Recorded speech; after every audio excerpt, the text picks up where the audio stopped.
Welcome to Therapy in the Great Outdoors, the podcast where we explore the business and practice of nature-based pediatric therapy of all kinds.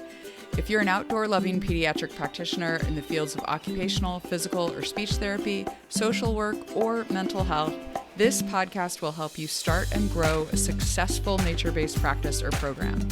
I am the ever honest, always 100% real, you'll hear it all on this podcast, Dr. Laura Park-Figueroa. I'm a pediatric OT with over 20 years of experience, and I run a thriving nature-based practice with profitable locations in 2 different states and multi-six figures in revenue. I also host the free online community at therapyinthegreatoutdoors.com to help you pursue your nature-based therapy dreams too. Are you ready to take action on those dreams? Let's jump in. Hello, welcome back to the ConTiGO podcast. This week we are talking all about fall activities and our favorite therapy activities to do with children in nature-based therapy sessions during the season of fall. Now I realize I'm a little bit late on this. This episode probably should have come out about a month ago, but the great thing about podcasting is that this episode will live on forever. So we'll hear some fall ideas in this episode. And then our next question of the month for December will be, what are your favorite therapy activities to do with children in nature-based sessions during winter? If you are someone who is worried about the cold season, this is a question I get a lot in the work that I do is, what do you do outside when it's cold? So I want to crowdsource some answers here so we can share ideas about creative things to do with children outdoors in the winter season. So if you live in a climate that has snow and cold weather, you will have ideas. The way that you'll hear in a bit, so we have 3 different people who shared their ideas for fall, and you'll hear their voices in a bit on this episode of the podcast. But the way that I am gathering responses to these questions is through this really cool app that I had used years ago and forgot about and recently remembered it because another podcaster mentioned it. And I was like, oh my gosh, I need to do that for the ConTiGO podcast. It's called SpeakPipe, and you can go to speakpipe.com/TiGO, that's TGO, and you can leave a message for the podcast. So you can also leave me a message if you have anything to say about the podcast or feedback about the podcast. But every month I'm going to have a question. And again, the question that's coming up will be, what are your favorite nature-based therapy activities to do with children in the season of winter? And you can weigh in at that link. So speakpipe.com/TiGO and record your message to be on the podcast. I quickly want to give an announcement before I dive into sharing what these 3 lovely nature-based therapists shared and my own idea too for fall activities. ConTiGO is open for enrollment November 1st through the 7th. So when this episode comes out, the enrollment will be open. ConTiGO is my nature-based therapy approach. ConTiGO stands for Connection and Transformation in the Great Outdoors. It is a nature-based therapy certification and mentoring program that gives you all the resources and community you need to become an expert in nature-based pediatric therapy. If you are feeling a tad overwhelmed by the idea of nature-based practice, if you're feeling uncertain, if you feel like you really want to be an expert in this and really know your stuff when you take kids outdoors, or if you just feel alone in your current nature-based work with children, ConTiGO will give you a very specific framework to use, as well as evidence and done-for-you resources and mentoring within a community of people who are doing this work together, all of which will help you grow as a nature-based therapist and help you bring about real transformation for the kids and families that you serve. I strongly believe that we are only as good as the people that we put ourselves around. And that is something that has served me, that idea and that concept has served me so well in business and in life in general, honestly, like even just my friendships with people. And I do think that part of what you get when you enroll in ConTiGO is a like-minded community of people who are there to support one another and encourage one another and all have a shared mental model about what we're doing outdoors with kids. And so along those lines, I also wanted to share that I am tentatively, it is tentative right now, planning an in-person retreat for anyone who is in the ConTiGO community and has taken the course, so that we can get together for in-depth training with experts who can teach us different things about deepening our nature-based work with children in alignment with the ConTiGO approach. If you do join ConTiGO now with this enrollment, you'll be invited next year when we nail down all the details and open enrollment for the in-person retreat that we are planning to do in 2024. The reason that I'm opening enrollment right now from November 1st through the 7th in 2023 is that our next ConTiGO mentoring call is on November 9th. So we do these calls monthly. This one is a little off because I'm out of town on the first Thursday. We normally do them on the first Thursday of the month. I'm out of town that day, so we're going to do it on November 9th. And the reason that I open enrollment right before these calls is because I love to welcome people when they first join. So as soon as possible after you join is the best time to attend a mentoring call, because then you get to know other people and get questions asked and really be able to dive in and feel supported. So that's it. You can go to contigoapproach.com to get all the details and join the waitlist. I do not publicly change the ConTiGO approach page. I just send out emails to the people that are on the waitlist, and that keeps my open enrollment very easy so that I'm not having to change a bunch of tech on the back end. You will not see on the website that the card is open or a deadline timer on the web page with a countdown to when it closes or anything like that. I am going to send emails to those of you on the waitlist. So please look out for those emails. And if you're interested, join the waitlist at contigoapproach.com. Okay, let's dive into some activities. I am going to share, I didn't really decide if I was going to share mine. I'll just share this idea first, which is my favorite thing to do in fall, and that is a rainbow leaf hunt. So the kids get really into this, and it really tunes them into their environment. So I challenge the children to try to find a red, orange, yellow, green, blue, and purple leaf. Now, we all know that blue leaves might be hard to find, but it has really been a fun activity for lots of groups that I've led. And you get really close because in the fall, if you live in an area where the trees change, that is, you do have to live in an area where there is a fall where the trees change. I know some seasons or some communities aren't like this, where you have more mild weather all year long. But really, it's super fun. It cues kids into their environment. It prompts a lot of conversations, too, about comparing things, comparing the shape and the size and comparing the colors and like talking about the colors. And then we arrange them. Once we get all of the leaves, we arrange them in like a red, orange, yellow, green, blue, purple sequence. So they're learning about the spectrum of colors in the rainbow. So it's just fun. That's a fun one. And now we'll hear from Jenna Miller and Jillian Blount, both pediatric nature-based OTs, about their favorite nature-based activities for fall. Hey, it's Jenna Miller from Well and Wild Child here in Western New York.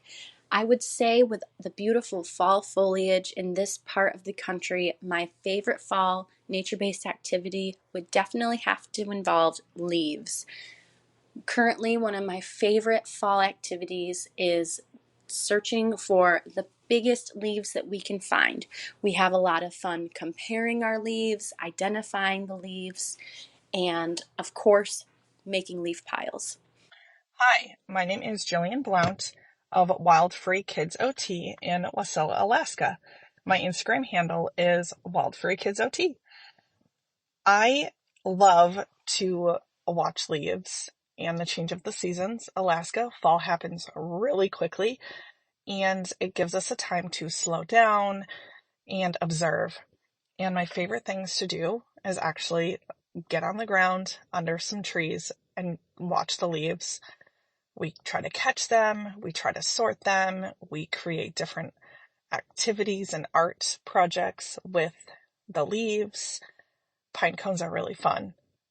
I just love noticing all the changes that happen in the fall because it happens fast here in Alaska. So I wanted to comment before we move into the last therapist who shared her favorite activity that you might notice that these activities are very simple. They don't require a lot of supplies, or they don't require us to put anything in the environment that doesn't naturally belong there. And I think that's something for us to reflect upon, that sometimes some of the simplest things become the best opportunities in nature-based therapy sessions with kids. If you are inside of the Therapy in the Great Outdoors community, which is our membership site that is free, so you can join in the free discussion anytime you want to. It's to replace the old Facebook group that I had. So if you're not there, I make the assumption all the time that y'all know about it, but if you're not there, it's at therapyinthegreatoutdoors.com. You can join the free community. So in the free discussion in the community a while back, we had someone ask about their favorite supplies, like what supplies. She was like, I'm just getting started, so I can't break the bank, but what would you recommend are like some of the first things that I need? And it was a really interesting discussion because Corey Wagner, who is a really experienced nature-based OT in the Bay Area of California, I've known her for years. She was doing this work before I did, even. She was like a nature-based educator, like an outdoor educator years ago. She made a great comment on that post that said, I almost think that the skill, I'm paraphrasing what she said, but she said something similar to, I almost think that the skill in nature-based therapy is really using yourself and the environment and not having a ton of supplies.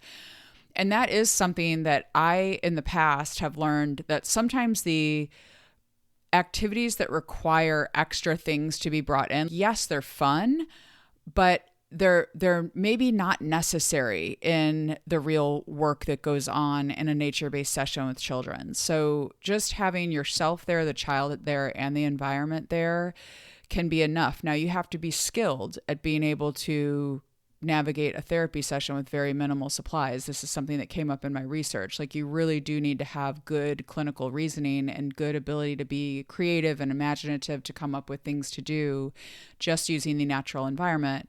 But I love that both Jillian and Jenna's comments just involve noticing nature and engaging children and noticing nature together. Okay, now DeLaura had also left a comment, and I'm excited to share it, and I'm closing with it because I thought it was just so great. So wait until you hear what she says. And I want you to think about when she shares what she's going to say, I want you to think about why might this be so fun for children? Okay, so think about that question, and then I'll circle back at the end after she shares her activity.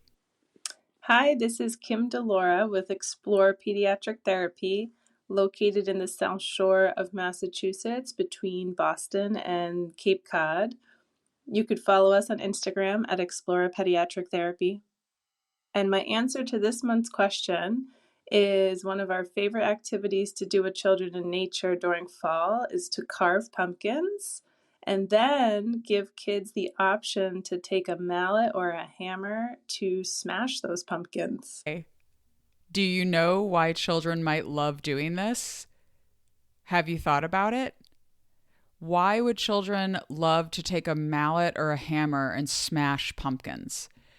Kids love destroying things. It's just fun, right? It's fun to crash down a tall tower you made or to watch something fall down. It's fun. There's something like innately playful about that, the freedom that there is to smash the pumpkins with a mallet or hammer. I love it. And it's like a low, again, I think a lot in the ConTiGO approach, I teach that like our therapy activities should be sustainable for the environment. Like as nature-based therapists, I really believe that we should be doing things that do not take a toll on our environment. We want to take care of the earth. And so destroying pumpkins, basically it just gets them ready for compost. And so it's really great. I just love this idea because it's super playful and fun for the children to let go in that way. It is so rare that children get to really let go and go crazy smashing something with a hammer. So think about ways that you can give children freedom in your sessions. And this is a great example of that. Thank you, Kim, for sharing. Thank you, Jillian. Thank you, Jenna, for the three of you for being the first people ever to use the SpeakPipe app and come on the podcast with your answers to our monthly questions. So I appreciate you all.